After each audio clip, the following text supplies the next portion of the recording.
Hello and welcome to Pure Creation. My name is Stephen Walker and this is a how-to video on getting started with acrylic pouring. Alright, some people call it fluid pouring, but I call it acrylic pouring. There's a lot of different things you're going to need, so you're going to need to take notes.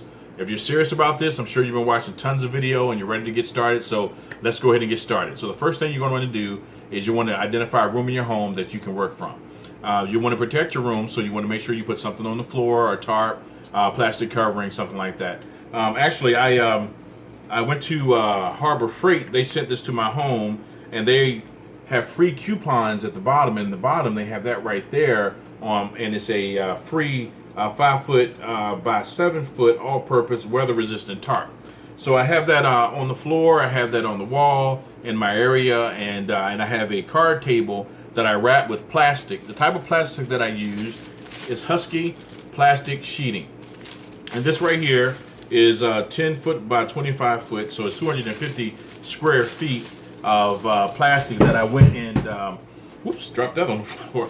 I went and cut some sheets out so that I could cover not only the table but the surface that I'm going to be putting my canvases down on. I'm actually going to be working with a really small canvas, so I went and found an old picture that I no longer need, this picture right here, and it's pretty thick. I wrapped it with plastic. And so this is what I'll put my canvas on and what I'll be working from. Canvases are kind of expensive, so you'll want to get that in mind. I actually got this canvas panel. It was one of the first things I saw. It's a 3-pack. They're kind of thin. And I wanted to make sure that I at least started with these.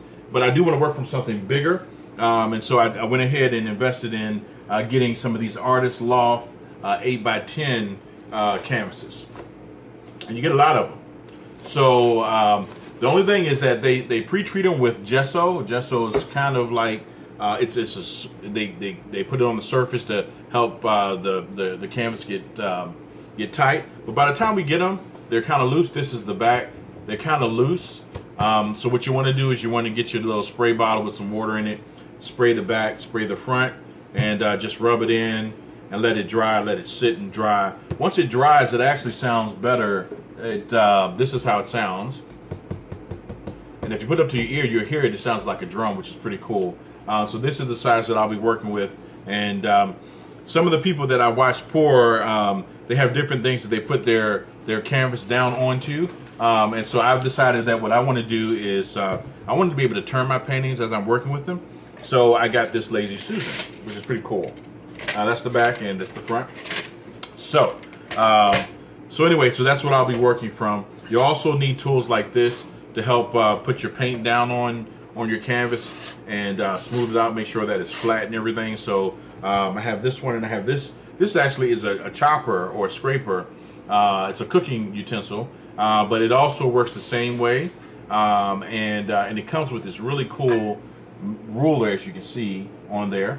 Matter of fact, let me measure. This is a 1/4 inch. So that's pretty cool. And then the paint will run off the sides. That's one of the beautiful things about acrylic pouring is the paint covers the whole top and the sides as well. And so there's other things that you can pour on. I went to the dollar store and I found this right here, and it's about that thick. Hooray for me, right?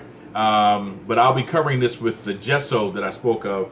Gesso is spelled G-E-S-S-O, and you put it on the surface and you let it dry, and then you can put your paint and apply your paint to it.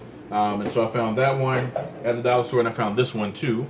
And this is made of like cardboard, but I'll be gessoing this as well so that I can use it. I found some, I saw some people pouring on glass, so I went ahead and purchased, this is a cutting board, a round one and a square one.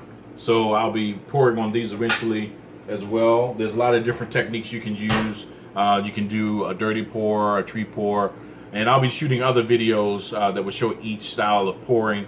But this is just part one of the getting set up to acrylic pour. So if you're serious about it, these are the things that you're going to need. Once you get your board down and you have your canvas down, you want to also get you a leveler like this, and you want to make sure that it's level by keeping your bubble right in the middle when you put it down.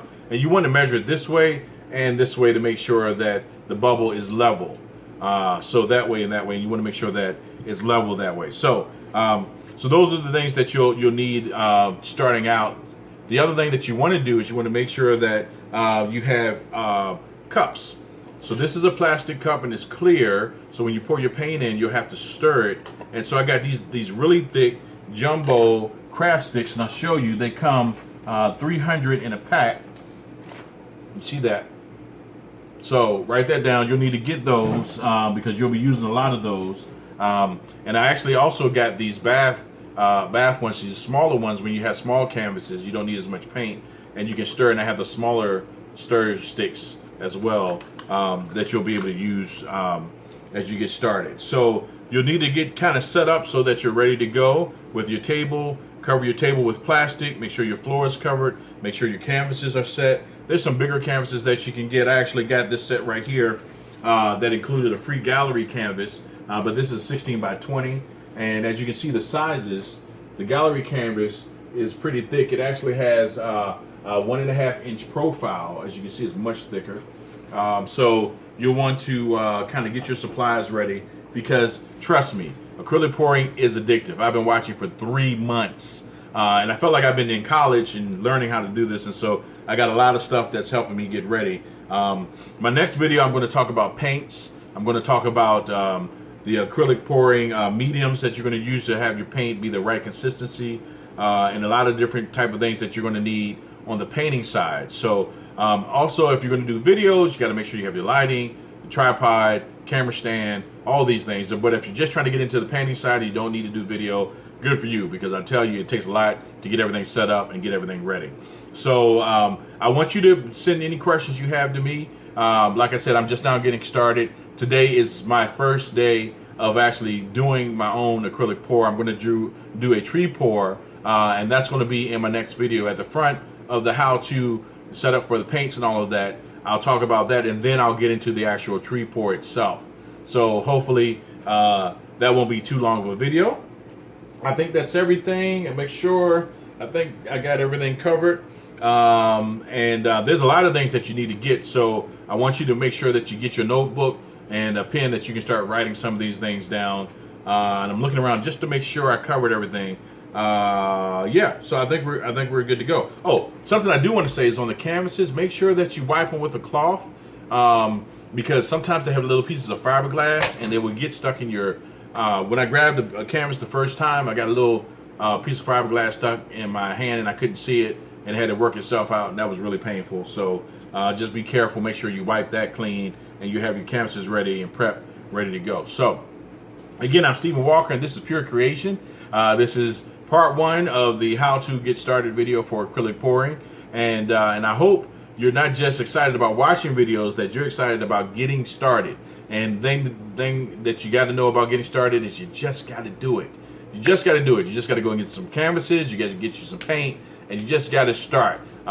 There's a lot of things that you can learn about the paints and creating cells and the different types of techniques that you can use. I'll be sharing some of the stuff that I've learned by watching videos, and I'll be doing it.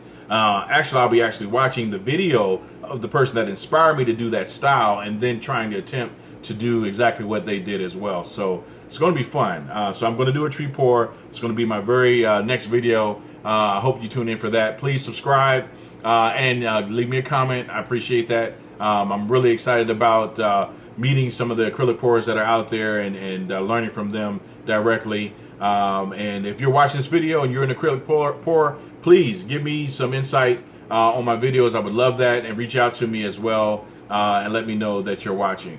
I'll be subscribing to your channels as well, and hopefully we can build a community. So I'm looking forward to getting into some acrylic pouring, and as you can see, I'm excited. I'm wearing my Marvel shirt. You see, Marvels. Look at all these characters on here. Isn't it cool? Look at Incredible Hulk. I mean, there's so many characters. It's so awesome. This is going to be my paint shirt. I'm not sure if I'm going to wear it in every video, but it probably will be in a lot of videos because I love this shirt. So anyway, I'm Stephen Walker. This is Pure Creation, and I look forward to seeing you next time in the next video.